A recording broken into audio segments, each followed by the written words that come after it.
The administrative profession holds both routine and unexpected demands throughout each day. Due to each role being unique, much like your thumbprint, there's no manual that makes it black and white or a no brainer. However, having transitioned from the profession myself turned specialized headhunter, I've been blessed with over 2,500 one on one connections with admins living this profession each day.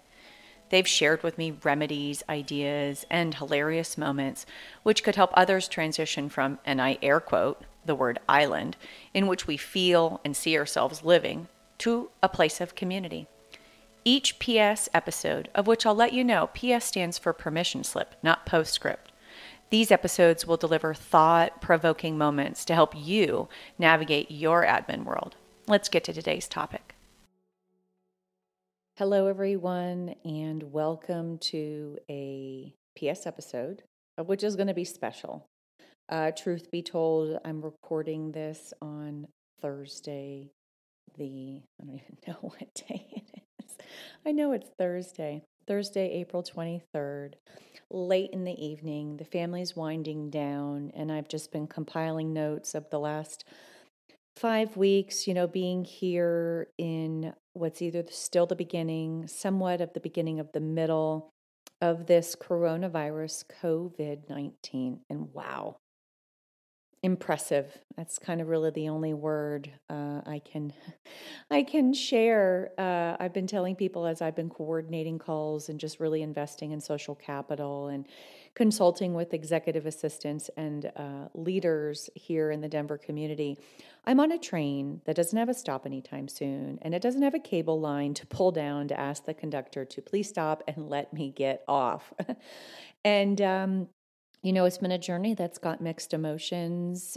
Each day I am talking to myself, telling myself it's going to be a great day. We're entering a really beautiful season of warmer weather, which is obviously so helping.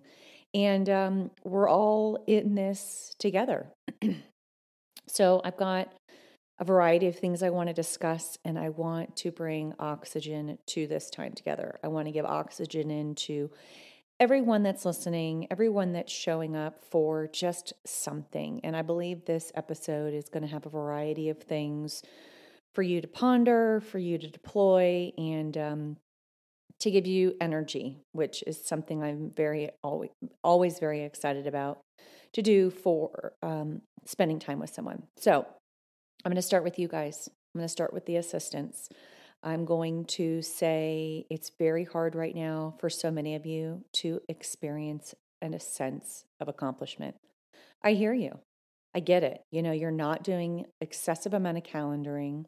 The first 2 weeks was really just sort of repairing the calendar, taking down travel, and then all of a sudden the 2 weeks, 3 weeks kind of started to die off. And it was a lot less work for you guys. And I know that some of you are focusing on how do I stay relevant right now? How do I show up in my role and also keep my role in a time where everything is uncertain and we're moving day by day? One of the things I want to share is that sense of accomplishment. I decided about 3 weeks into all of this that if I accomplished 2 to 3, maybe 4 things really good in one day, it was a successful day. And that could have been research connected to something I wanted to start looking into.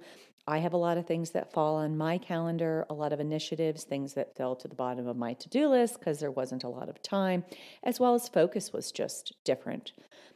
Staying relevant right now will help you also experience a sense of accomplishment because maybe you have the freedom to ask your executive, hey, when we're able to be back in the physical presence of ourselves and the leadership team and all the other employees, I believe I have an opportunity to be stronger with Excel for so-and-so. I would like your permission to work, up to 2, possibly 3 hours a week on perfecting that and or learning pivot tables. Maybe some of you out there are very excited about PowerPoint. At the end of the day, when we do have a chance to go to phase something of all of this, that puts us in more work on our calendar and on our desk to do, we're that much stronger. And the fact that you're investing in your career, which they get to benefit from, is really powerful. Plus, it's extreme high quality of leadership when you bring those things up, because, yes, they're not thinking about that for you. Some of you guys out there are parents. I'm a parent. I've got 2 kids in the double digit, and we're operating on a schedule. And the next 2 words are a broken record in my day to day. If they are on technology more than they should be, the guilt that I have to dismiss it. They're not going to go crazy. Their brain is not going to be fried, for the sake of school and digital learning. It isn't filling up 8 hours of the day. And we've created an I'm bored list. I printed out a ton of crossword puzzles, word searches. I also printed out on Netflix a great list of documentaries that's appropriate for their age. And for those little itty bitties, when I've been talking to some families, and with the warmer weather coming, get that pool out in the backyard, get paint. It's going to be connected to my next word, which for my type A's out there, you need to give yourself some grace. And if no one's told you that, I hope those words just really hit home for you. You are still an amazing parent. You need to give yourself grace that if they don't do a spectacular job on their work at home, these teachers know you guys are all trying to navigate very uncertain waters. No one is going to judge you for your kid not completing that reading assignment. It's really going to be okay. And for me, grace and, being vulnerable. If I'm not having a stellar day and I tell the kids I need a timeout, I'm being vulnerable. I'm showing them that I'm human. And if you need to exercise that for yourself, there you go. Go ahead. Try that out. I happen to be blessed with doors on my office, and I've posted on busy days where I've got a lot of calls that include both video and audio. I've printed out my calendar. It's color coded. The kids get a chance to see it and read it, and they know kind of when I have blocks of time. And it's been cute because we've been sort of playing office at home. They've been writing down on the schedule when they need me or want to visit with me. And I interviewed for a video, if anyone follows me on Instagram or LinkedIn, an amazing person, Dr. Cheryl Ziegler, and she's connected to that grace and really changing up the way we feel guilt. We talked about, showing up a little bit different as a parent right now. And if you went on a bike ride, their mindset, their energy, and their health is sort of what's going on in that activity as a family. It doesn't always have to be learning, doesn't have to be math. And if you want to do math, have them in the kitchen with you, cooking. Measurement is a wonderful form of math. I was actually laughing and saying home ec right now is extremely strong in the Ellis household. So sense of accomplishment, finding things that help you feel accomplished. And for those that have been listening along, I'm not a big one to use the word feeling, but we're all feeling very deeply right now. And I want you to embrace the feelings and the emotions and the heartache and staying relevant. For you as a professional, I continue to tell all that I'm connecting with now is an opportunity to use some of this bought back time to let your executive know that you want to professionally develop, asking for the permission to do so. Some library cards, side tangent for very relevant reason. Some of the library cards here in the state of Colorado actually have memberships with Lynda, LYNDA.com, to where you can access their immaculate a library of resources, education, and certification. So check that out. Coming back to the list here of things that are connected to you. Repositioning guilt, using vulnerability. My goodness, tell your kids you need a timeout if you need to. It's worked for me a few times. And then for my type A's, just give yourself some grace. It's going to be okay. The kids are going to be great. They really, really are. And, for the free time that you're not doing calendaring, you're not booking travel, you're not really doing expense reports, you still have a purpose in your role. You still do, I promise you. And now taking those last thoughts to the next part of what the heck is going on with our executive and the leadership team.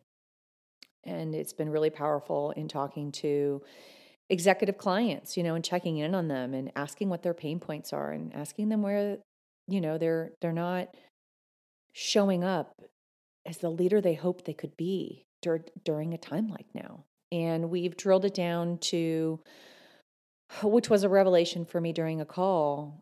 They're constantly working where the needle is moving forward. There's a deal in the future. They're future people looking at the deal, looking at the calendar. Oh, there's an LOI. Oh, there's going to be an opportunity to see that property, or, oh, we're going to have that convention, or, oh, there's that conference. I know people are still keeping board activities on the calendar, as they should. Now's the best time to be in front of your board. And because so much of their day-to-day is a hamster wheel, these executives have only ever known moving forward, and moving forward has produced results. Moving forward has provided opportunities for being challenged and stretching and scaling the business and making new hires. And when growth is not happening, there is a sense for them of lack of accomplishment, lack of fulfillment, failing as a leader, when also so many people rely on that one person, that CEO, to be visible, to be moving forward. And when there isn't something new to describe, to explain, oh, we've got this new deal in the pipeline, it's great, we're, opening up this new hotel, they're completely out of their flow and their zone. And so connected to that very deeply is being sensitive to the fact that the weight that is on their shoulders to provide improvements and forward movement of a company, they're struggling with that on their own. And if you hadn't kind of thought about it that way, and that's opened up your mind a little bit to understand, okay, the additional frustration on top of just the daily frustration and noise, it's definitely inflamed. And so giving that executive some grace, empathy, as I've said multiple times on other episodes, is so powerful. So powerful. And some of the advice I've provided for exceptional admins I've connected with is finding something that you can do to give your executive the sense that there's a project that's moving. There's a project, and maybe it's a long laundry list of stuff that you've thrown together over the months or years you've been in your role, and you're like, now's the time to clean out our filing system. Now's the time to totally work on organizing the inbox of my executive. Now's the time to kind of create a rhythm with the calendar. Let's, implement color coding. What is thinking time? Is that blocked on their calendar? And connected to thinking time in the calendar, and connected to, two things I've been really strongly saying in the last few years is executives suffer from decision fatigue. And our job and our excitement and altruistic state of wanting to serve is to alleviate that decision fatigue. And then now connected to that is frickin' screen fatigue. Screen fatigue being they're on their cell phone having a call. They're on their computer. They're in these constant meetings that are digital, that are traditionally not on their calendar. And the human energy that you have when you can physically be in the presence of someone else is very different than the digital energy that's coming from being on these calls and trying to be on your A game as an executive. And so thinking about screen fatigue and decision fatigue, one of the power plays you could do, connecting further to your executive, is sending an email and saying, I want to start to help you with the fact that you may be suffering from screen fatigue. Can we start blocking just 1 hour a day where you're not on your screen? And maybe that is the permission slip to get on the Peloton or on the treadmill. Whatever you can do to try to help alleviate those two things is so powerful for you, and it's how you lead today. Also connected to that is, that moving of the needle I mentioned earlier. Can you help put together some systems? Can you help put together a protocol? I've heard of some amazing assistants that have actually put a manual together of their role. And not to say that you're going to put that together because you're going to be let go, but how beautiful to have a Bible for your role. How powerful to be able to talk about, oh, that's in the manual. That's in the manual that I created. And for my startups, this is something I did when I was in my EA role, is a company style guide. If you've got regular correspondence, whether it's in a deck through PowerPoint or whether it's through marketing materials, do you have a company style guide? And go ahead and search that on the internet to learn what that is. And it's a manual ultimately of what are the colors that the company logo is. And some small firms that don't have a large marketing department and or an outside firm that they use for those things, that's a really beautiful way for you to spend some time right now. It's a way for them to know that, hey, that's going to be available. It's going to be a part of, when we hire new people in the future, when we have growth again in the economy, we can show this to them and it's a part of the manual. So a style guide is really key. I was having a call with one of my sweetest friends. She's so sweet. And we were talking and she shared with me, I said, tell me what you are doing.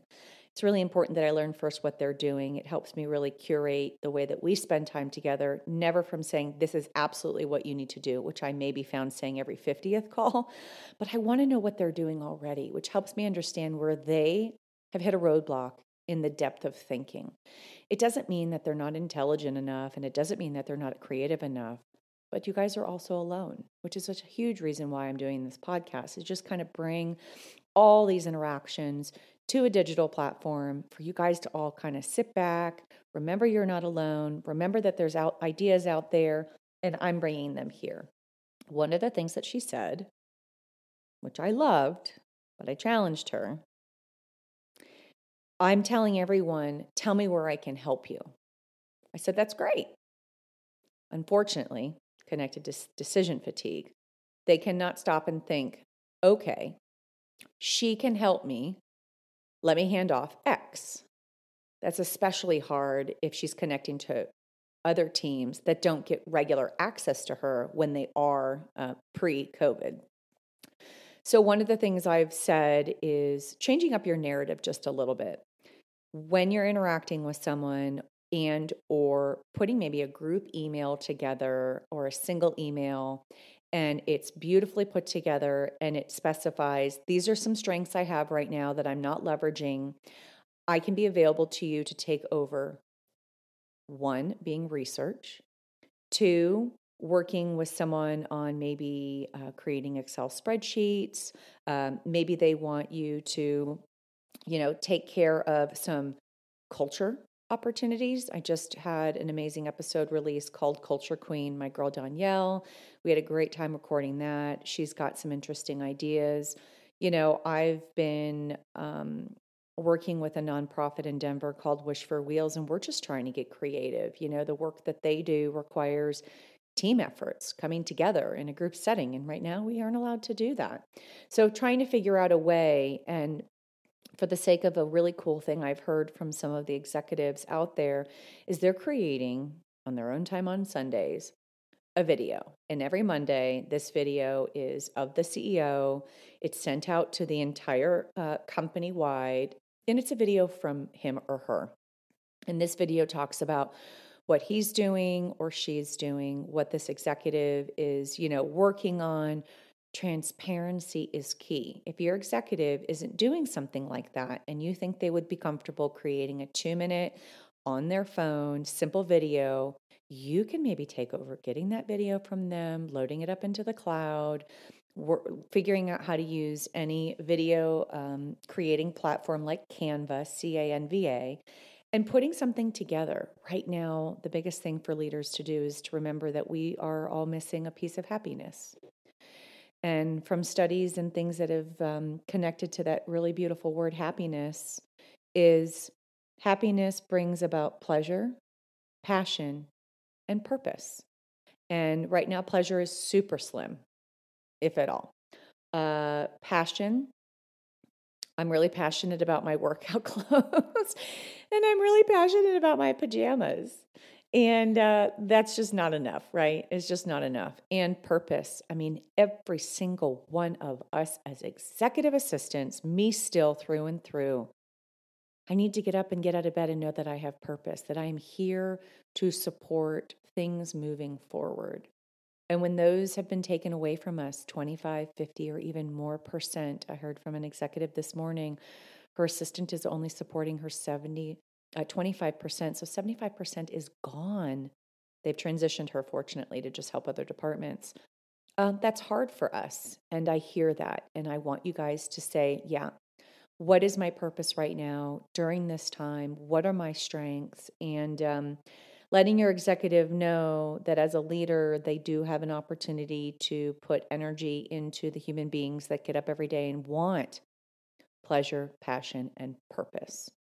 And then the final thing, um, every day feels like the day before. And so, how do you not lose motivation? How do you stay positive? How do you embrace the 5-minute rule that I have to be pissed, angry, cry, sad, be a crappy parent, and then, free yourself of the guilt and declare the next day pajama day and it's a half day, right? And then whatever you want after that. Whatever you can do that your heart is willing to receive and be comfortable with, try it out in baby steps.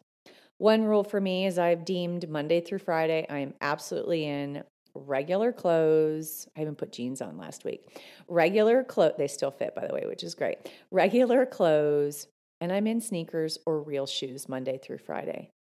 I am not in my slippers. Saturday and Sunday, I am. And it has been helpful to break up and have a sense of change in a day-to-day environment that doesn't feel like change. I hope some of the things I've shared here have made you feel a little emotional, but then also recognize you've got some new things to work with. I'm just praying for all of us. I'm watching the news, very little, but just enough to stay informed. I have not grabbed on to living in a state of fear because that's not going to get me anywhere. I'm sad for the people that have lost their jobs. For anyone listening to this, I pray for you. And just know that when we are stretched is when we grow. So embrace the stretch. Be excited for some of the things that I've given to you here. Throw your sneakers on Monday through Friday. Give yourself some grace, even my type A's. And remember, it's going to be okay. Thanks for sharing a little bit of your time with me and allowing me the opportunity to inspire you. My intention with the PS episodes are for you to rediscover why you're in this profession and continue to love it. Have a great day.